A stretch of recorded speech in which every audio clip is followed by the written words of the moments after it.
Outside Bethlehem's hospital earlier this month, Ismail Hawaja sat sick with grief.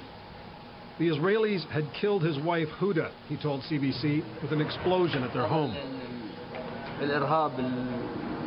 As is often the case, his story of abuse by soldiers couldn't be verified. The army had nothing to say, and what was happening inside the refugee camp was off limits to foreign reporters. But not to the Israeli media. An Israeli camera went right along with the soldiers, right into the briefings, and right into the Hawaja home.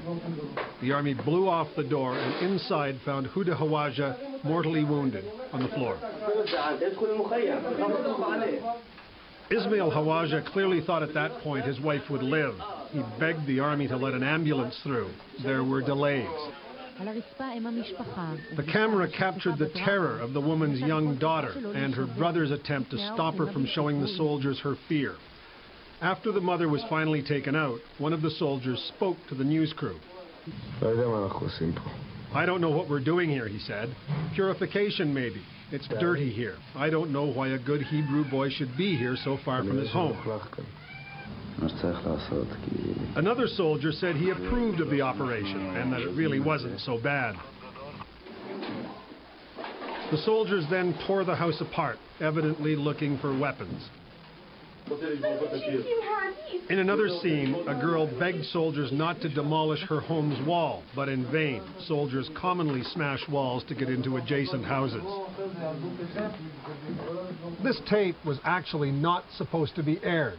The arrangement is this. All three networks here agree that if the army doesn't like what's filmed, the footage is never broadcast.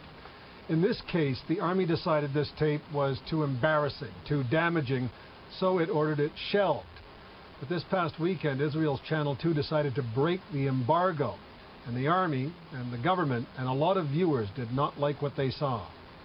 So, this Israeli official, who strongly condemns Palestinian censorship, had this to say. I would have expected, a little bit more, I would call it self-censorship on the part of the Israeli media.